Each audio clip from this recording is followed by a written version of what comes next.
അങ്ങനെ കലോത്സവ നഗരി മൂന്നാം ദിനത്തിൽ തുടരുമ്പോൾ മൂന്നാം ദിനത്തിൽ വളരെ ഗംഭീരമായ പരിപാടികൾ കൂടുതൽ പ്രൗഢോജ്വലമായിട്ടാണ് നടക്കുന്നത്. 425 പോയിന്റുമായി കണ്ണൂർ മുന്നിലുണ്ട്. ഇപ്പോൾ പാലക്കാടും കോഴിക്കോടും തൊട്ട് പിന്നിലാണ്. പിന്നീട് ഇന്നത്തെ പ്രധാനപ്പെട്ട ആകർഷണം എന്ന് പറയുന്നത് മൂകാഭിനയവും ചവിട്ടുനാടകവും ഒക്കെ ഉണ്ടാകും എന്നുള്ളതാണ്. ഇതിൻ്റെയൊക്കെ വിവരങ്ങളുമായി എട്ടി അശ്വതി ഞങ്ങളുടെ പ്രതിനിധി ചേരുകയാണ്. അശ്വതി, എന്തൊക്കെയാണ് അവിടെ നിന്നുള്ള വിവരങ്ങൾ? ആരെങ്കിലും അതിഥികൾ കൂടെ ഉണ്ടോ? മറ്റു വിശദാംശങ്ങൾ വിവരങ്ങളിലേക്കൊക്കെ പോയാൽ. അശ്വതി, ഇപ്പോൾ ഏത് വേദിയിലാണ്? അജിംഷാദ് ഇപ്പോൾ ഒന്നാം വേദിയിൽ കുച്ചിപ്പിടി മത്സരം തുടരുകയാണ്. ഇവിടെ വലിയ മത്സരമാണ് കുച്ചിപ്പിടി വേദിയിൽ അരങ്ങേറിക്കൊണ്ടിരിക്കുന്നത്. ഇതിന് തൊട്ട് മുൻപ് ഉണ്ടായിരുന്ന കുച്ചിപ്പിടി വേദിയിൽ മത്സരിച്ച കുട്ടി ഇവിടെ പരിപാടി കഴിഞ്ഞ, അതായത് കുച്ചിപ്പിടി മത്സരം അവസാനിച്ച് അതേ വേദിയിൽ തന്നെ കുഴഞ്ഞു വീഴുകയുണ്ടായി, തലകറങ്ങി വീഴുകയുണ്ടായി. അവരെ തൊട്ടടുത്ത് തന്നെ ഈ ഓരോ വേദിയുടെയും പുറകിലായിട്ട് മെഡിക്കൽ ടീം നിൽക്കുന്നുണ്ട്. ആ മെഡിക്കൽ ടീമിന്റെ അടുത്തേക്ക് പ്രഥമ ശുശ്രൂഷയ്ക്കും മറ്റു കാര്യങ്ങൾക്കും ഒക്കെ ആയിട്ട് അടുത്തേക്ക് മാറ്റിയിരിക്കുകയാണ്. ഇപ്പോൾ കുട്ടി ഉഷാറായിട്ടുണ്ട് എന്നാണ് നമുക്ക് മനസ്സിലാക്കാൻ സാധിക്കുന്നത്. എന്തായാലും വലിയ കഠിനമായിട്ടുള്ള ഒരു മത്സരം തന്നെയാണ് നടന്നുകൊണ്ടിരിക്കുന്നത്. പ്രത്യേകിച്ച് കണ്ണൂരാണ് ഏറ്റവും മുമ്പിൽ നിൽക്കുന്നത്. കൊല്ലവും കോഴിക്കോടും ഒക്കെ തമ്മിൽ വലിയ രീതിയിലുള്ള ഇഞ്ചോടിഞ്ച് പോരാട്ടങ്ങൾ, പാലക്കാടുമൊക്കെ വലിയ രീതിയിലുള്ള പോരാട്ടങ്ങളാണ് നമ്മൾ കണ്ടുകൊണ്ടിരിക്കുന്നത്. ഇന്ന് പ്രധാനപ്പെട്ട ഗ്ലാമർ ഇനങ്ങളായിട്ടുള്ളത് കുച്ചിപ്പിടിയും അതുപോലെ തന്നെ കേരള നടനമുണ്ട്. ഒപ്പം തന്നെ മറ്റേ മോണോ ആക്ട്, മൈം, മൂകാഭിനയം തുടങ്ങിയ പരിപാടികളും കാലിക പ്രസക്തി ഉള്ള പല വിഷയങ്ങളും ചർച്ച ചെയ്യുന്ന പരിപാടികളാണ് ഇതൊക്കെ തന്നെ, ഈ മത്സരങ്ങളാണ് ഇതൊക്കെ തന്നെ. അതും ഇന്ന് ഉണ്ടാകും. എന്തായാലും വലിയ ആവേശത്തിൽ തന്നെയാണ് കുട്ടികൾ. അതോടൊപ്പം തന്നെ വലിയ കഷ്ടപ്പാടാണ് അവരുടെ. ഏറെ നാളത്തെ കഠിനാധ്വാനം, അതിൻ്റെ ഒരു റിസൾട്ട്, അതിൻ്റെ ഫൈനൽ ഡേ ആണ് ഈ ഓരോ മത്സരങ്ങളും. അതിൻ്റെതായ ടെൻഷൻസും അതിൻ്റെതായ എഫേർട്ടും ഒക്കെ അവരുടെ ഭാഗത്തു നിന്നുമുണ്ട്. മാത്രമല്ല ഈ കുട്ടികൾ, ഈ ചൂട് ഒരു വലിയ പ്രശ്നം തന്നെയാണ്. കുട്ടികൾ പലപ്പോഴും തളർന്നു പോകുന്ന ഒരു അവസ്ഥയുണ്ട്. പക്ഷേ ഏറ്റവും പോസിറ്റീവായിട്ടുള്ള ഒരു കാര്യം എന്ന് പറയുന്നത് ആരും തന്നെ ഈ മത്സരങ്ങൾ വളരെ സമയബന്ധിതമായിട്ട് നടത്താനായിട്ട് സംഘാടകർക്ക് സാധിക്കുന്നു എന്നതാണ്. സാധാരണഗതിയിൽ അത്തരത്തിലുള്ള ഒരുപാട് വൈകുന്ന ഒരു സ്ഥിതി നമ്മൾ കാണാറുണ്ട്. പക്ഷേ ഇപ്പോൾ ഇവിടെയാണെങ്കിലും കുച്ചിപ്പിടി മത്സരം രാവിലെ 9:30 എന്ന് പറഞ്ഞ് കൃത്യം 9:30 മണിക്ക് തന്നെ ഈ വേദിയിൽ കുച്ചിപ്പിടി മത്സരം ആരംഭിച്ചു.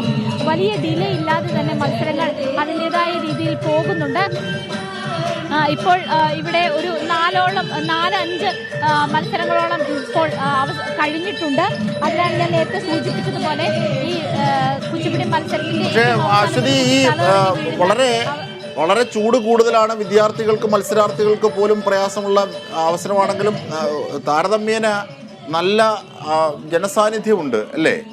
ഇപ്പോൾ ആ വേദിയിൽ കാണാം, ചില ഭാഗങ്ങളിലൊക്കെ കസേരകൾ ഒഴിഞ്ഞു കിടക്കുന്നുണ്ടെങ്കിലും താരതമ്യേന കുച്ചിപ്പുടി മത്സരം എന്ന് പറയുമ്പോൾ ഈ നല്ല രീതിയിൽ ജനങ്ങളുണ്ട് കാണാൻ മൊത്തത്തിൽ. പിന്നീട് ഈ പരാതികൾ, പരിഭവങ്ങൾ, പിന്നീട് ഈ അപ്പീലുകൾ, ഇങ്ങനെയുള്ള പ്രശ്നങ്ങൾ. നേരത്തെ ഒരു കുട്ടി കുഴഞ്ഞു വീണു എന്ന് പറഞ്ഞു. എന്തൊക്കെയാണ് ഇന്ന് പ്രധാനമായും അത്തരത്തിൽ എടുത്തു പറയാവുന്ന ചില വിഷയങ്ങൾ? ശരി, ഈ കുട്ടി കുഴഞ്ഞു വീണത് അത് മത്സരം അവസാനിക്കുന്ന ആ സമയത്താണ്. നമ്മൾ അത്രയും എനർജിയിലാണ് ഇവിടെ പെർഫോം ചെയ്യുന്നത്. വലിയ എഫേർട്ടാണ്. ഈ മേക്കപ്പൊക്കെ രാവിലെ തന്നെ മേക്കപ്പൊക്കെ ഇട്ട് ഒരുപാട് നേരം ഇതിനു വേണ്ടി നിൽക്കുന്നു. ഒരുപാട് നാളത്തെ പ്രയത്നമുണ്ട്. അപ്പോൾ ആ ഒരു എഫേർട്ട്, ഒരു കുട്ടികൾക്കുള്ള ഒരു എഫേർട്ട്, അത് അവരെടുക്കുന്ന ഒരു ഹാർഡ് വർക്ക്, അത് ആ പരിപാടി കഴിയുന്നതോടുകൂടി ആ എനർജി അങ്ങ് ഇല്ലാതാവുകയാണ്. അങ്ങനെ കുട്ടി തലകറങ്ങി കുഴഞ്ഞു വീഴുകയാണ് ചെയ്തത്. കുട്ടി എന്തായാലും ഇവിടെ കൂടെ തന്നെ മെഡിക്കൽ ടീമുണ്ട്. അതുകൊണ്ട് വളരെ കൃത്യമായി അവിടേക്ക് മാറ്റാനായിട്ട് സാധിച്ചിട്ടുണ്ട്. അതിനുവേണ്ട കുട്ടികൾക്ക് വേണ്ട എല്ലാ കാര്യങ്ങളും ചെയ്യുന്നുണ്ട്. കുട്ടികൾ ധാരാളം വെള്ളം കുടിക്കുക എന്നതാണ് ഇവിടെ മെഡിക്കൽ ടീം കൃത്യമായി പറയുന്നത്. ചൂടുണ്ട്, അതുകൊണ്ട് നന്നായി വെള്ളം കുടിക്കുക, മറ്റു കാര്യങ്ങൾ, ഭക്ഷണം കഴിക്കുക. രാവിലെ ആണെങ്കിൽ സ്കിപ്പ് ചെയ്യാതെ ഭക്ഷണം കഴിക്കുക. ഈ പെർഫോം ചെയ്യുന്ന കുട്ടികൾക്ക് ഒരുപാട് ഭക്ഷണം കഴിക്കുന്നത് പ്രശ്നമായിരിക്കും. എങ്കിലും അത്യാവശ്യം വേണ്ട ഭക്ഷണം കഴിക്കുക, അത് ജ്യൂസായിട്ട് മറ്റുമൊക്കെ കഴിക്കുക. ഇതൊക്കെയാണ് എല്ലാവരും കൊടുക്കുന്നത്. വേദി ഒന്നിലെ കലാപരിപാടികൾ ഒന്ന് കണ്ടുവരാം അശ്വതി, ഒന്ന് തുടരുമോ? ഏതെങ്കിലും പ്രേക്ഷകരുടെയോ വിദ്യാർത്ഥികളുടെയോ മത്സരാർത്ഥികളുടെയോ രക്ഷകർത്താക്കളുടെയോ ഒക്കെ വാക്കുകൾ കൂടി നമുക്ക് കേൾക്കാം. ഇതിനുശേഷം തിരിച്ചെത്തി.